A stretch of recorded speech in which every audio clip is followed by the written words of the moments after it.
We've got the 2018 BMW X3. We're going to go ahead and do a cold start.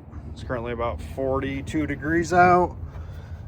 This is a cold start.